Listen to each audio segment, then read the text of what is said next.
नमस्कार, मैं हूं मनीषा गुप्ता और गोल्ड स्पॉट में आपका स्वागत है। बात आज करेंगे सोने की, जहां पर गुड़ी पाड़वा के मौके पर हमने यहां पर सोने को सस्ता हुआ देखा है, यानी कि इन्वेस्टर्स के लिए आज का दिन खरीदारी के लिए बेहतर रह सकता है।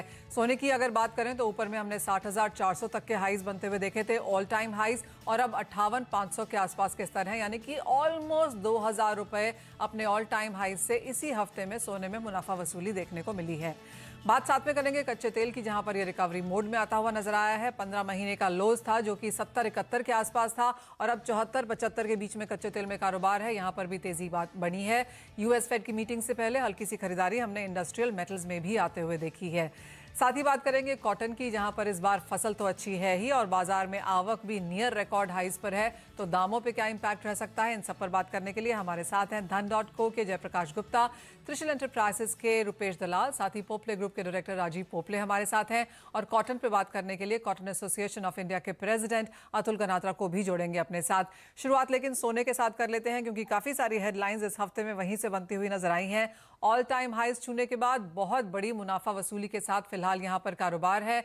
राजीव, आपसे ही पहले बात करेंगे, क्योंकि खरीदारी बाजार को लग रहा था कि शायद क्योंकि प्राइसेस इतने बढ़ चुके हैं, गुड़ी पाड़वा और नवरात्रि दोनों की शुरुआत आज यहां पर है, शायद खरीदारी इतनी अच्छी ना हो, लेकिन इतनी बड़ी मुनाफा वसूली के बाद क्या खरीदार बायर्स बाजार में फिर से उतरे हैं? यस मनीषा, आप सबको गुड़ी पाड़वा की शुभकामनाएं। Of course Gudi Padwa is an important aspect for auspicious buying, और हमारे लिए चेती चंद भी आती है। ये दोनों इम्पोर्टेंट ज्वेलरी परचेज पीरियड्स होती है हमारे लिए। तो इसके चलते आई फील ये जो डिप आया है गोल्ड में काफी लुक्रेटिव है, एंड कंज्यूमर्स इसकी जरूर फायदा उठाएंगे ऐसे रेट्स पे।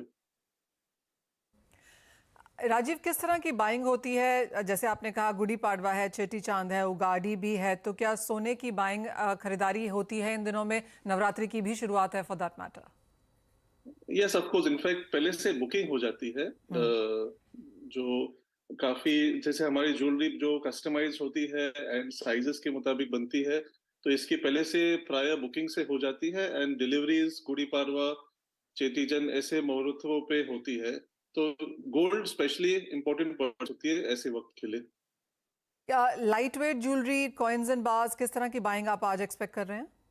So it is self-purchase, तो lightweight नहीं, it is self-purchase will be as required, not question of only an auspicious buy, but what is happening आज के दौर में है कि self-purchase काफी high purchase होती है। lightweight jewelry ये normally gifting के लिए की जाती है, but self-purchase is higher quantity purchase always। और सिर्फ गोल्ड ही नहीं, डायमंड परचेज भी यहाँ पर हमने आते हुए देखे हैं। तो कौन सा, राजीव, मैं एक रिपोर्ट पढ़ी थी जिसमें लिखा हुआ था कि 30 सेंट या जो 30 पॉइंटर का डायमंड है वो सबसे ज्यादा मार्केट में पिछले कुछ महीनों में बिका है। किस तरह के ट्रेंड्स फिलहाल हैं? सो हम इसे सॉलिडेज कहते हैं। सॉलिडेज में फ्रॉम 30 पॉइंट्स टू 1.5 2 कैरेट्स काफी स्ट्रॉन्ग एस्पेक्ट है हमारे लिए। In fact we would say close to 1 carat is a very constant sale. तो ये important aspect होती है even as investment point of view. Larger the diamond, the better is the investment opportunity and growth that we see on the diamond. तो इसलिए as I said self purchase होती है जब, तो ये महंगी चीजें या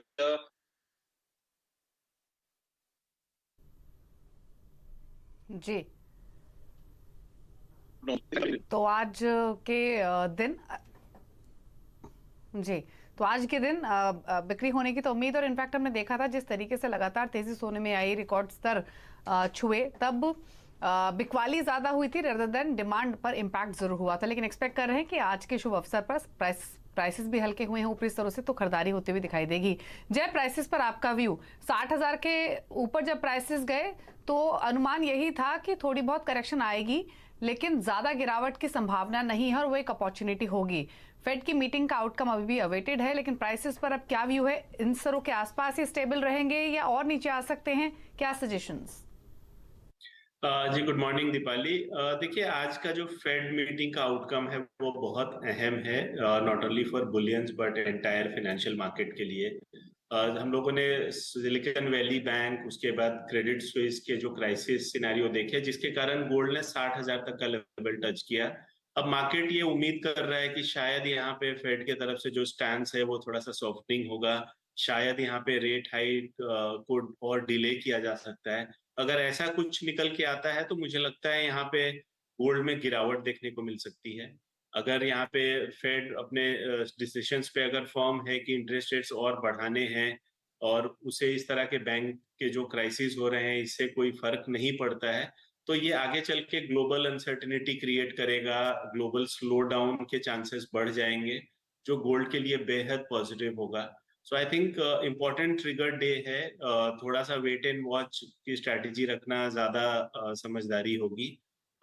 मुझे लगता है कि 57,500 से 58,000 ये एक दायरा है जिसमें अपॉर्चुनिटी देखनी चाहिए फिर से बाइंग साइड में एंटर करने का। मुझे लगता है कि 60,000 का लेवल भी ब्रीच हो सकता है आने वाले 1 से 2 हफ्तों में। But for today I think एक इम्पोर्टेंट ट्रिगर इवेंट है। अगर आप ऑस्पिशियस बाइंग के तौर पे अगर कुछ थोड़ा मोड़ा ट्रेड करना चाहते हैं तो स्ट्रिक्ट स्टॉप लॉस के साथ करें, अदरवाइज कोई डिसाइसिव पोजीशन बनाने के लिए रात का आउटकम का वेट करना चाहिए। जी हाँ, एब्सोल्युटली। और जो मुनाफा वसूली हमने आते हुए देखी है वो यूएस फेड के पहले ही है।